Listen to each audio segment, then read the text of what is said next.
강원평화특별자치도 오늘 7번째 시간이 되겠습니다.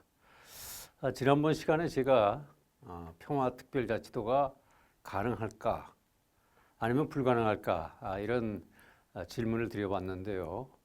오늘은 과연 우리가 이 평화특별자치도라는 강원도 지금 최대의 현안이 되고 있는 이 현안이, 이 과제가 과연 언제 어떤 방법으로 실현이 될 수 있는지, 그리고 그 가능성은 얼마나 되는 것인지에 대해서 함께 생각해보는 시간을 갖도록 하겠습니다.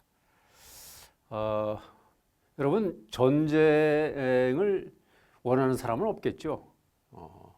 전쟁이라는 거는 이기고 지는 게 아닙니다.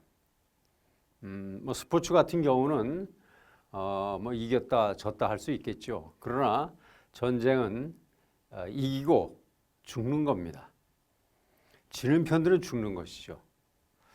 그래서 우리가 6.25라는 한국 전쟁 당시에 얼마나 많은 사람들이 희생을 당했고, 우리의 부모, 형제, 자녀들이 얼마나 많은 희생을 당했습니까? 전쟁터에서 또는 전쟁 고아로 그동안 일궈왔던 재산들 다 날리고 고향을 떠나서 피난살이를 해야 했고, 그래서 이 땅에 다시는 그런 동족 간의 그런 아픔을 뒤풀이하지 말아야겠죠.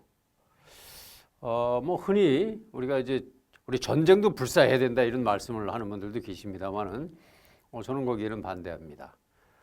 제가 이제 1953년 8월에 이제 태어났습니다.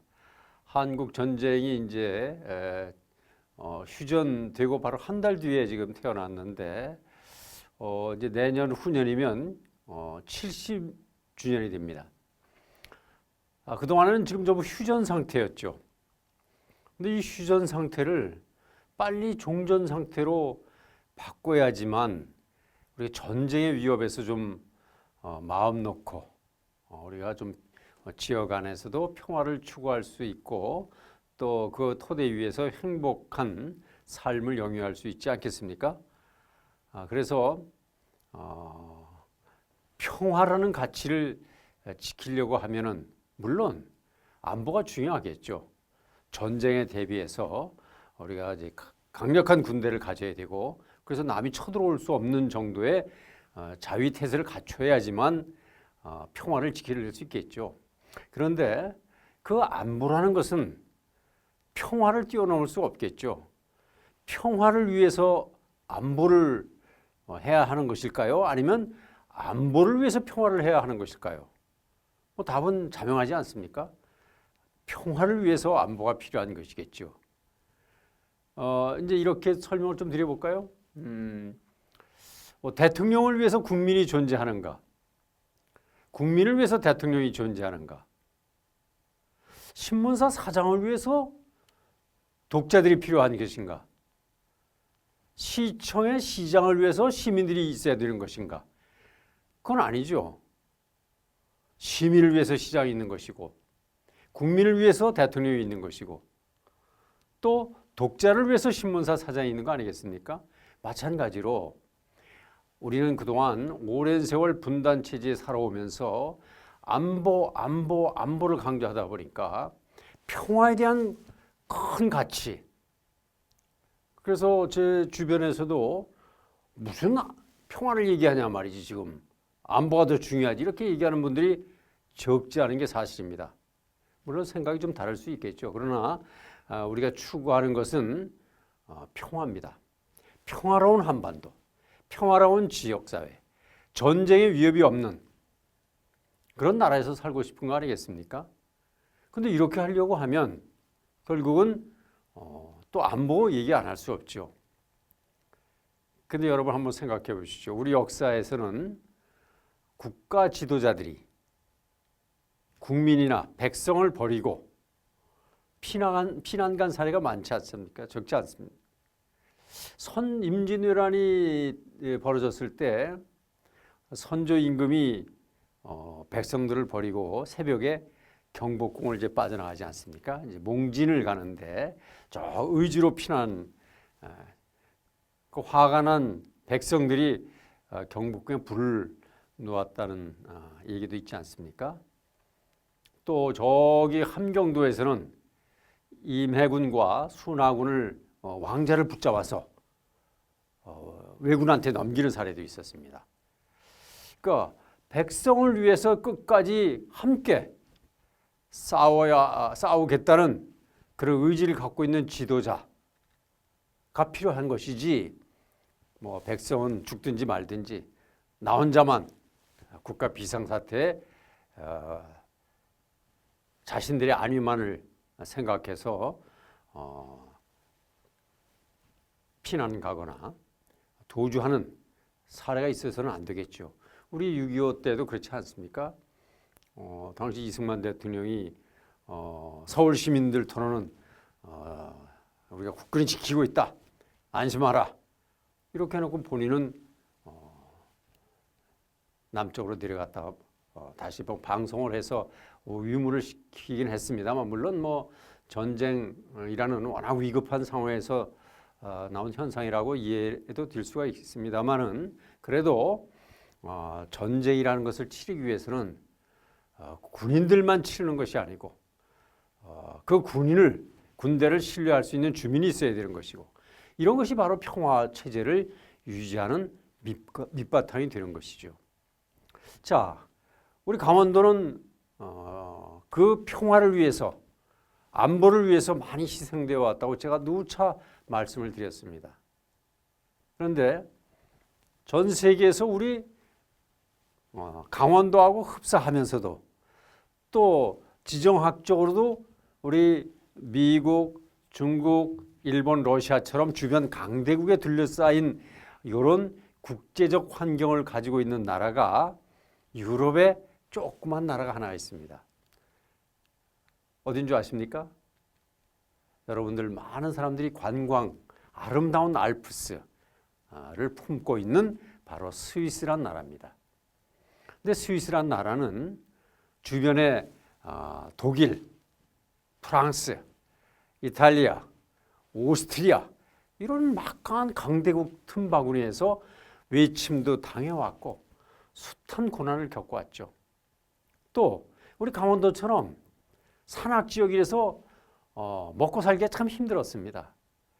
그래서 처자식들을 먹이 살리기 위해서 남의 나라 전쟁을 대신 치러간 용병이라는 아주 슬픈 역사를 갖고 있죠. 우리 이제 흔히 뭐 강원도에서는 우리 뭐 유럽의 스위스처럼 우리 강원도를 아름다운 자연 자원을 잘 가꾸자, 또 스위스와 같은 관광 국가를 만들자, 관광 지역을 만들자, 이런 얘기를 흔히 많이 하고 있지 않습니까? 근데 그 뒤에는 우리 강원도가 지금 분단 체제에서 이 아픔을 안고 살아오듯이 스위스도 역사적으로는 그런 아픔들을 안고 있습니다. 그런데 어떻게 지정학적으로 그렇게 우리 한반도 또 우리 강원도와 같은 유사한 형태의 스위스가 200년 만에 세계에서 가장 잘 사는 나라가 되었을까요? 여기에 바로 우리가 강원평화특별자치도와 같은 자치분권의 힘, 내고장을 아끼고 군대가 국민인 나라, 국민이 군나라, 그래서 가장 평화를 사랑하는 나라를 만들어온 스위스의 국민들의 역사적 배경이 있는 것이죠. 그래서 오늘 이 시간에는 우리하고 유사한 역사를 가지고 또 지정학적 환경을 갖고 살아온 스위스 사람들이 어떻게 나라를 지키고 강대국 틈에서 했던 얘기를 보면 우리가 앞으로 이 평화를 지키기 위해서 어떤 노력을 해야 되는지에 대한 해법과 지향점이 나올 것이라고 저는 생각을 합니다. 자, 여러분들 이 지도, 이 국가입니다. 국기. 이게 스위스 국기입니다. 어디서 많이 보신 것 같지 않습니까? 병원은 빨간색이 아니죠. 이거는 무슨 색? 이거는 무슨 깃발인 줄 아십니까? 보신 분 많으실 텐데, 이거는 바로 적십자사기죠. 앙리 듀낭이라는 스위스 사람이 스위스의 국제 적십자사 본부가 있죠. 이렇게 십자 모양의 적십자사와 국기를 갖고 있는 스위스. 인구 한 850만에 아주 작죠. 우리나라가 지금 남한만도 한 100만 명 되는데 스위스는 850만 명밖에 안 되고 우리 강원도처럼 아주 나라가 국토가 전부 산골짜기에 알프스 산골짜기에 있습니다. 그런데 이 지정학적 환경을 보면 참 우리 강원도에 시사하는 부분이 참 많습니다. 여기가 바로 스위스입니다. 자, 여기 보시죠. 여기는 어디입니까? 여기는 프랑스죠. 보라색. 그다음 여기 이태리 아닙니까? 이탈리아. 여기는 오스트리아입니다. 오스트리아. 이 위에는 바로 어디가 있습니까? 여기는 독일. 자, 이 프랑스, 독일, 오스트리아, 이태리의 사이에 딱 껴있는 게 스위스라는 나라입니다. 알프스. 그래서 이 강대국들이 전쟁이 있을 때 이 스위스를 통과하지 않으면 남쪽으로 갈 수도 없고 동쪽으로 갈 수도 없고 서쪽으로도 갈 수도 없고 북쪽으로도 갈 수가 없습니다. 아주 전략적으로 중요한 지역이죠. 그러니까 위침을 많이 받았겠죠. 그렇죠? 주변 강대국. 그런데 이 사람들이 이런 지정학적 환경 속에서 1798년 나폴레옹의 침공 이후에는 위침을 받지 않았습니다. 왜 그랬을까요? 여러분, 이 스위스라는 나라는 우리 어렸을 때 동요책에서 많이 나오죠. 빌헬름 텔이라고. 이제 총독이 마을 입구에 큰 장대를 걸어놓고 그 앞에서 절을 하지 않으면 처벌을 주는 그런 동화 많이 읽으셨을 겁니다. 그래서 그 빌헬름 텔이 지나가면서 인사를 안 했죠. 그래서 붙잡혀가지고 아들을 세워놓고 사과를 쏘아서 맞추는 그런 예화를 여러분들 잘 알고 계실 겁니다. 바로 그 나라의 뭐 당시에 그것이 빌헬름 텔의 그런 정신이 스위스의 독립 정신을 일깨웠다는 얘기도 있습니다만은 바로 그 스위스. 자, 이런 지정학적 환경 속에서 아까 말씀드린 것처럼 먹고 살 게 없다 그랬죠. 산골짜기에 뭐가 먹고 살 게 있습니까? 평지가 있어야지 뭐 소도 기르고 뭐 밀도 기르고 재배하고 그럴 텐데 산골짜기에 우리 강원도 옛날 가난했을 때 우리 감자, 옥수수 이런 거 구황식물 많이 먹지 않았습니까? 마찬가지로 이 스위스 사람들도 처자식을 먹일 살 수 없어서 주로 남의 나라 전쟁을 대신 치러주는 용병으로 갔습니다. 그래서 스위스를 옛날에는 유럽의 감자바위, 혈액 수출 국가, 피를 수출해서 처자식을 먹여 살리는 그런 나라라고 한때는 불렸다고 합니다. 자, 그 사람들이 유명한 스위스 용병들입니다. 스위스는 헬베티아라는 민족, 이 스위스 국민의 대부분을 선조를 헬베티아 민족으로 삼고 있죠. 근데 이 용병을 다른 나라에 가서 전쟁을 치러주는데 산골 사람이라서 용맹스러웠죠. 또 배신을 잘합니다. 아주 신의가 있고 아주 성실하죠. 그래서 나를 고용해준 그 주인을 위해서는 충성을 다하는, 배신을 안 하는 그런 민족성을 스위스 사람들이 갖고 있습니다. 제가 강원도 사람이라서 그런지 모르지만 우리 강원도 사람들 그렇지 않나요?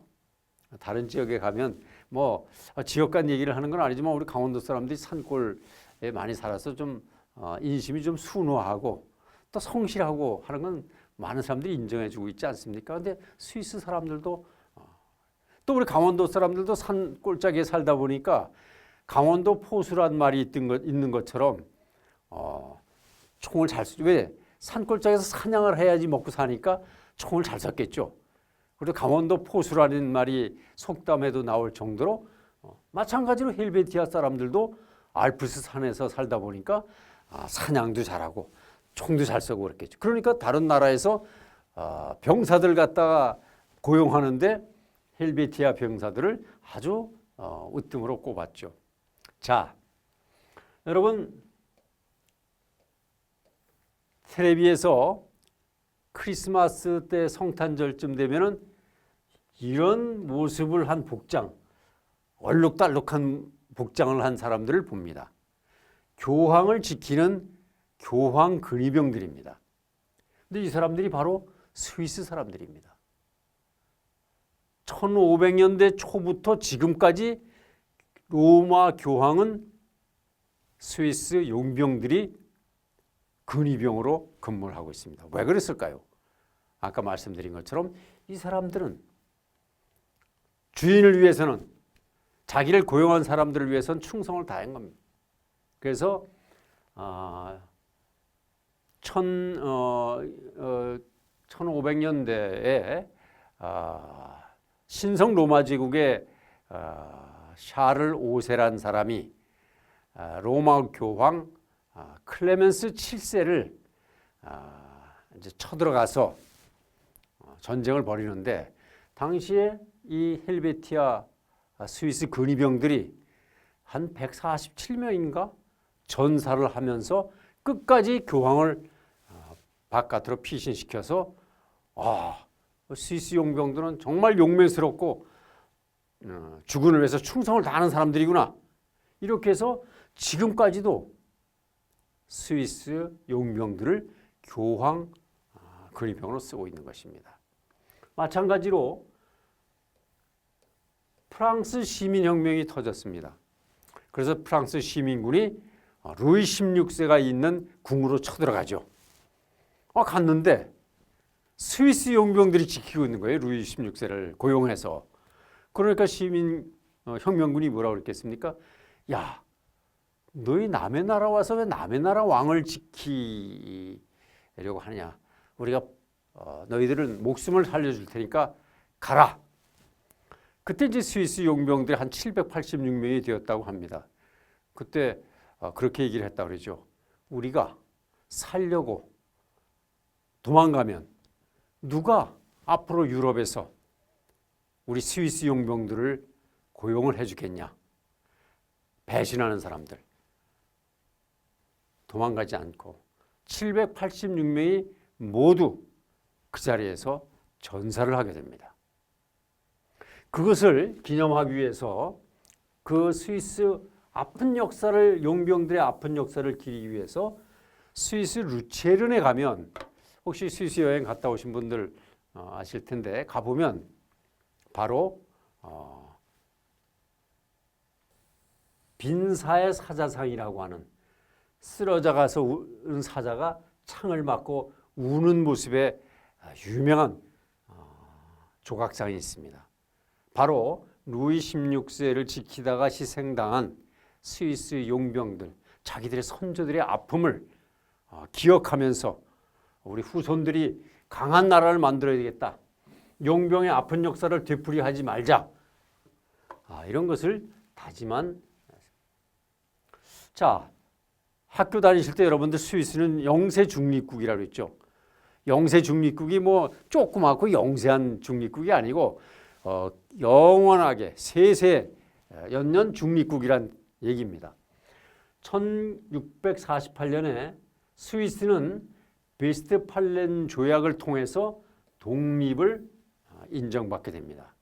그리고 1815년에 빈 회의에서 스위스는 우리는 너네 강대국 편에 이쪽 편에도 안 쓰고 저쪽 편에도 안 쓰고 우리는 중립국이야.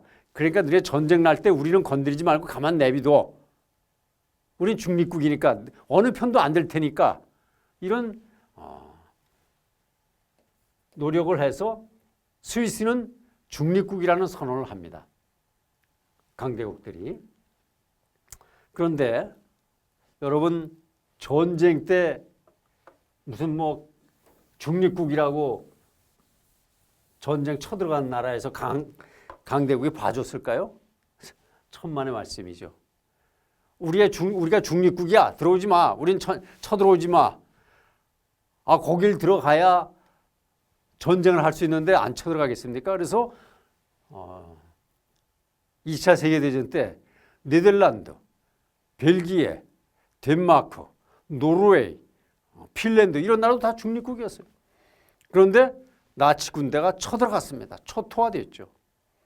그런데 히틀러가 스위스를 침공하기 위해서 이건 이제 유럽에 이제 뭐 폴란드 침공하고 오스트리아 병합하고 체코슬로바키아 강제 병합하고를 무렵입니다.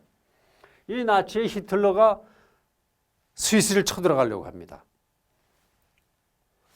자, 그랬더니 스위스 용병으로 무장됐던 훌륭한 아주 선조들을 갖고 있는 나라 아니겠습니까? 비록 나라는 조그맣고 국민 수도 적지만 저항을 하기 시작합니다. 바로 알프스의 요새화 전략을 만들어냅니다. 스위스 사람들이. 야, 나치 군대가 쳐들어온다는데 우리 전쟁 준비를 하자. 우리 이 아름다운 우리 마을, 우리 스위스를 우리가 지켜내자. 이때 이제 초대 루돌프 밍거 장관이나 초대 국방장관하고 스위스의 이 사람이 앙리 기상장군이라는 사람입니다. 스위스는 지금도 실제 뭐 현역에 근무하는 병사들은 많지 않습니다. 거기다 이제 민병대입니다. 집집마다 총을 갖고 있죠. 그런 역사들을 이 사람들은 갖고. 그러니까 강대국이 쳐들어와도 전 국민이 똘똘 뭉쳐서 대응을 하는 나라죠. 바로 이 사람이 앙리 기상장군인데 뭐라 그러냐? 국민이 군대이며 군대가 국민이다. 군대가 따로 있는 게 아니라 우리 국민들이 모두 군인이고 국민이 군대이며 군대가 국민이다. 군복을 입으면 가난한 자와 부자도 없으며 도시도 농촌도 없다. 모두 동등하게 나라를 위해 봉사하는 사람만 있을 뿐이다. 전 국민들을. 그래서 스위스가 나치가 폴란드 침공하고 그 무렵에 국가 총동원령을 내렸는데 무려 당시 500만의 스위스 국민 가운데 45만 명의 민병대가 조직이 됩니다. 자, 좋다. 스위스 나치 군대 쳐들어와라. 우리 알프스의 주요 교통로마다 폭발물을 설치해서 전차고 뭐 군용차고 다 들어오지 못해 다 폭파시켜 버리겠다.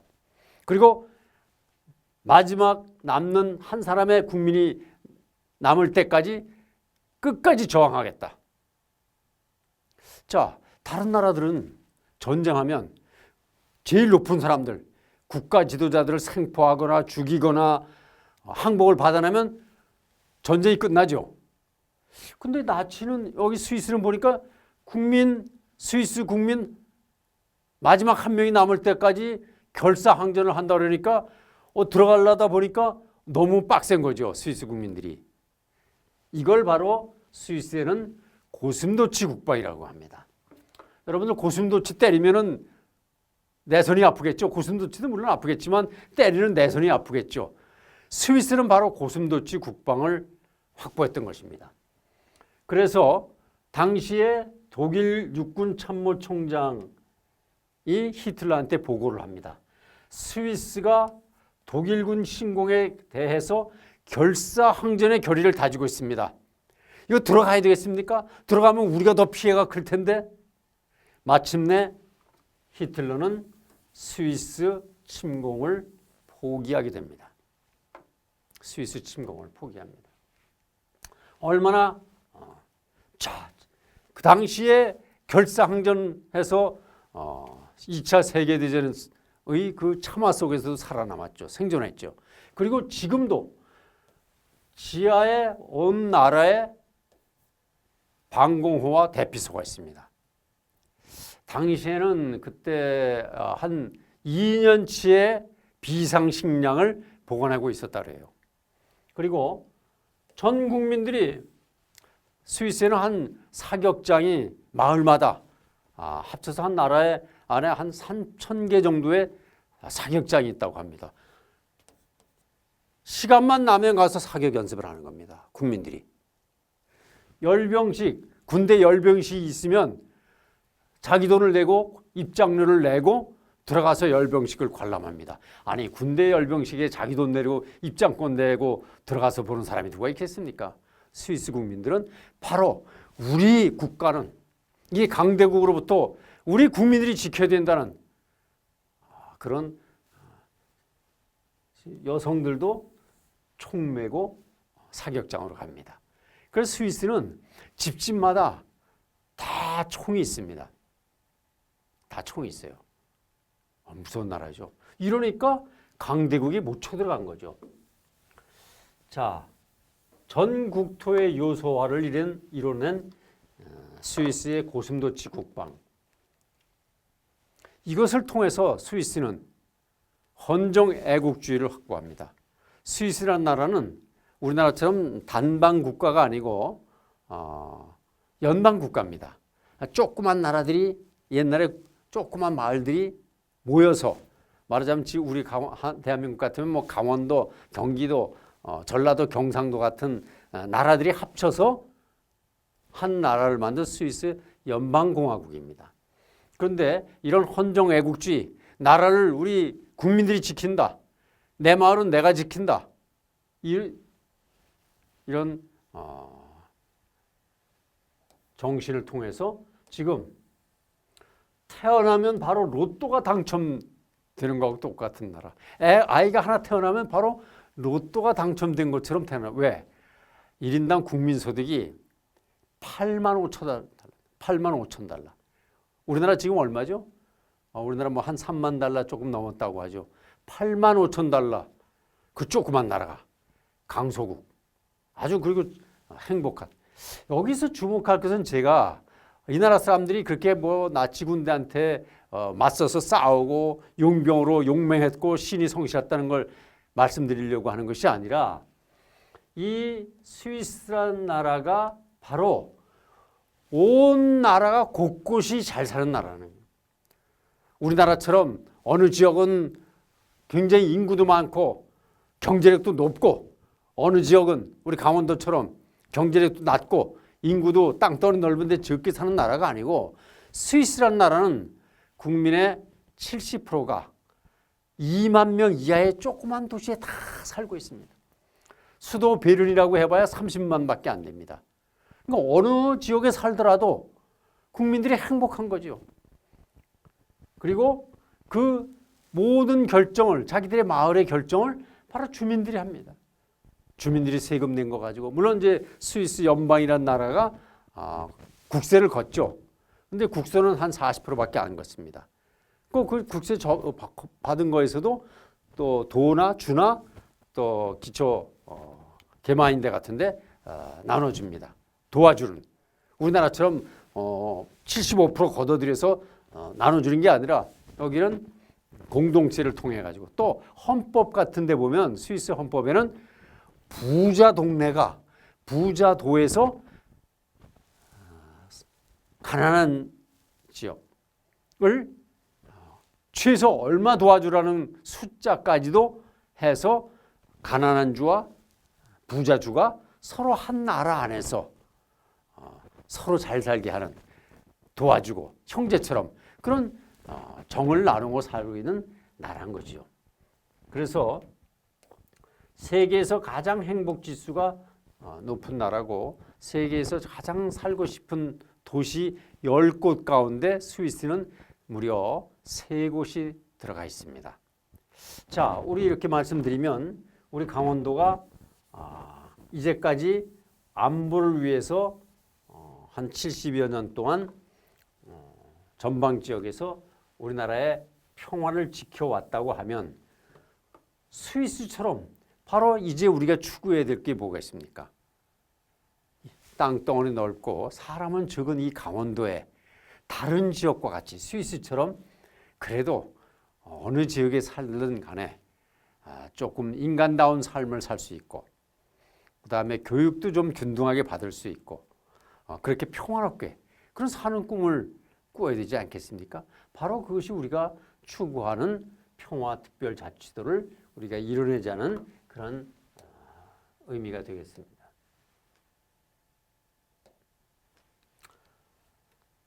자, 헬베티아 깡.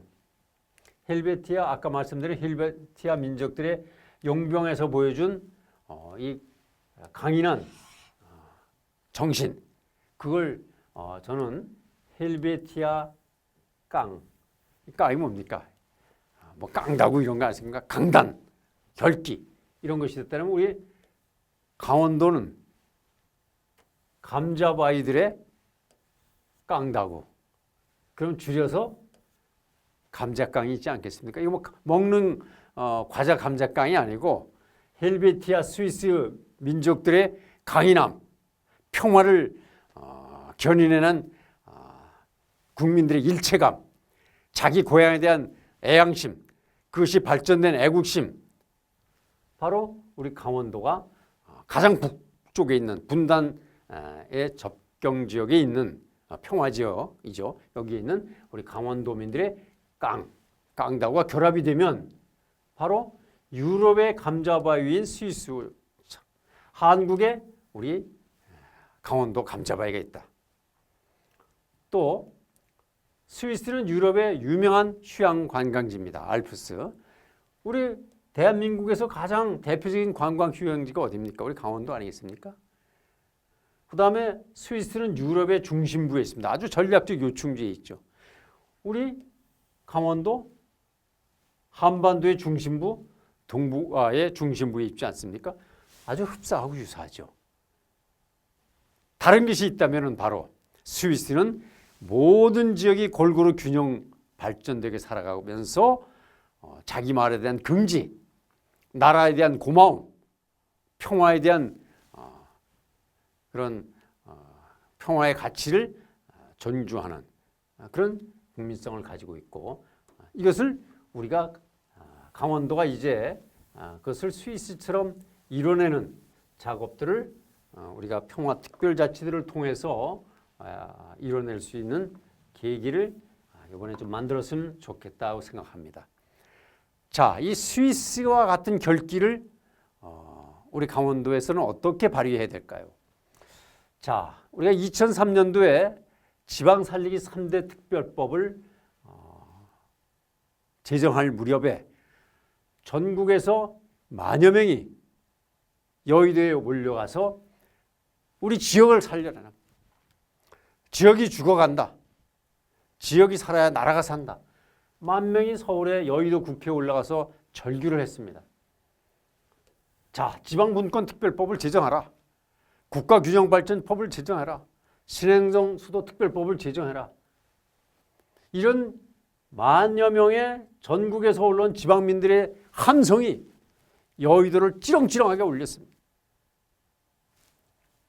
제가 당시에 이 10,000명 모인 집회에서 연단에 올라가서 저도 대표 연설을 했습니다만 바로 11월 달에 하고 12월 달에 마침내 국회에서 지방 살리기 3대 특별법이 통과되었습니다. 뭐 성명서나 발표하고 무슨 뭐 건의문이나 올리고 절대 그렇게 해서는 이루어지지 않습니다. 정말 스위스 헬베티아 깡다구 같은 감자바위 깡다구가 발현이 되어야 우리는 이뤄낼 수 있는 것입니다. 강원 평화특별자치도 거저 주어지는 거 아닙니다. 다른 지역은 특별자치도 만들어달라고 안 하겠습니까? 왜 강원도만 특별자치도 거기에 평화특별자치도 경기도는 없습니까? 휴전선이 이걸 이뤄내려고 하면 엄청난 결기가 작동이 돼야 되는 겁니다. 바로 스위스 헬베티아 주민들처럼 자, 문재인 대통령이 강원도에 대해서 이렇게 얘기를 했습니다. 공약을 하시면서 공약도 했고 바로 2019년 4월 강원도 고성에 와서 저 금강산이 바라보이는 강원도 고성박물관에 오셔가지고 뭐라 그랬냐. 대한민국은 강원도의 희생위에 서 있다고 해도 과언이 아니다. 오늘날 대한민국이 이렇게 잘 살게 된 건 강원도의 희생 때문이다. 휴전선 중 5분의 3이 강원도에 있고 대한민국의 안보를 위해 도민들이 희생해왔다고 평가했습니다. 그리고 2,500만 수도권 주민들이 마시는 물도 강원도에서 흘러가고 강원도의 82%를 차지하는 산은 대한민국의 허파가 되었다고도 얘기했습니다. 산소를 공급해주고 있죠. 산업전사 5천여 명의 희생 위에 대한민국의 국민들은 따뜻한 겨울을 알 수 있었고 푸른 숲을 가질 수 있게 되었습니다. 그리고 문재인 대통령 다시 강조합니다. 그동안 강원도민들이 우리의 안보와 깨끗한 물, 공기를 위해 많은 규제를 견뎌왔고 어려움 속에서도 평화의 시대를 묵묵히 준비해왔다. 자, 이제 보상해줘야 될 거 아닙니까? 희생당했다고 대통령께서도 이렇게 말씀을 하셨는데 그러면 무슨 립 서비스 수준이 아니고 한나라의 대통령께서 강원도에 이런 희생을 했다 그러면 그 희생된 지역에 뭔가 법제적 보상을 해주셔야 되지 않겠습니까? 대통령님께서 혹시 들으시면 좀 보상 좀 해주시죠. 바로 그게 바로 평화특별자치도입니다. 제가 이제 그 2017년 초죠. 올림픽 관련해 가지고 후보 시절에 가서 제가 이제 평화 메시지를 부탁을 드렸더니 그때 당시에 강원도를 제주특별자치도에 이어서 특별자치도로 만들어 남북 통일에 대비하고 자치 분권을 확대하도록 하겠습니다. 평화가 안보고 평화가 경제입니다. 이렇게 여기다 써주셨어요. 대통령께서. 평화특별자치도 약속 지키셔야 되지 않겠습니까? 기억하고 계신지 모르겠습니다. 워낙 국정이 과제가 많고 현안이 많으니까 기억하실지 모르겠습니다만은 저희는 우리 강원도민들은 기억하고 있는 것이죠. 대통령만 그렇게 약속하셨습니까? 2020년에 총선 있을 때 더불어민주당의 강원도 공약 1호였습니다. 평화특별자치도가. 그리고 금년 2021년 4월 강원도의 당대표 최고위원 후보 합동연설회에서 거의 대부분의 후보들이 강원도를 평화특별자치도가 돼야 된다고 역설을 했어요. 자, 지금 더불어민주당 대표를 하고 계시는 송영길 대표가 후보가 당시에 하신 말씀을 좀 볼까요? 분단의 피해를 가장 많이 본 곳이 강원도다. 평화특별자치도 통일경제특구법을 적극 논의해 강원도를 특별자치도로 격상하고 통일시대의 핵심으로 만들겠다. 송영길 대표가 하신 말씀입니다. 당시에 지금 최고위원이 되셨죠. 김영배 후보도 같은 말씀을 하셨습니다. 문재인 대통령 공약인 강원특별자치도법을 행안위 위원으로서 끝까지 책임지고 법을 통과시키겠다 이렇게 말씀을 하셨어요. 자, 약속 좀 지켜주시면 얼마나 강원도민들이 고마워하겠습니까? 또 국민의힘 이제 이양수 국민의힘 우리 강원도 국회의원님도 특별자치도를 공약하시지 않았습니까? 또 법안도 직접 만들어내시고 해서 이 두 분들이 약속하신 두 당이 약속한 부분들을 우리가 촉구하고 관심을 불러일으키고 그분들이 기억을 다시 되살려서 야, 내가 그때 당시에 강원도민들한테 이런 약속을 해야 되는데 임기 마치기 전에 좀 이걸 약속을 지켜야 되겠다. 왜? 정치는 신이 아니겠습니까? 강원도민들 이렇게 희생을 많이 당했다고 내가 얘기했는데 여기에 보상을 해줘야 되겠다. 내가 약속한 건 좀 실천을 해야 되겠다. 물론 여러 가지 어려움은 많겠습니다만 그래도 앞장서서 실천해 주시는 노력들이 있어야 강원도민들이 정치에 대한 신뢰를 갖고 지지를 보내줄 거 아닙니까? 바로 이런 것들을 이뤄내기 위해서 우리 강원도민들이 똘똘 뭉쳐야 되고 그것은 감자바위 깡다구로 스위스 헬베티아 깡다구처럼 나치 군대도 물리친 똘똘 뭉쳐가지고 전 세계에서 가장 잘 사는 나라 평화를 지금 구가하고 있는 스위스와 같은 대한민국의 스위스 강원도를 만드는데 우리 강원도민들이 힘을 합쳐야 되겠다.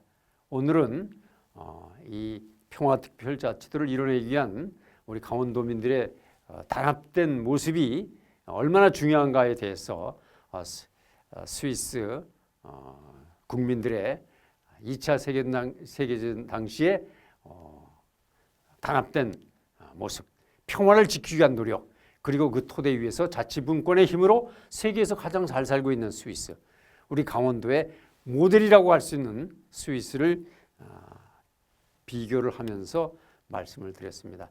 다음 시간에는 우리 강원도민들이 평화특별자치도를 이렇게 실현시키기 위해서 뭉쳐야 되는데 우리 안의 모습은 지금 어떻게 되고 있는지, 밖에서 이제까지 잃어버린 것도 있지만 우리 안에서 잃은 것은 무엇인지에 대해서 한번 함께 생각해보는 시간을 갖도록 하겠습니다. 여러분 경청해 주셔서 감사 말씀드리겠습니다. 다음 시간에 또 뵙도록 하겠습니다. 고맙습니다.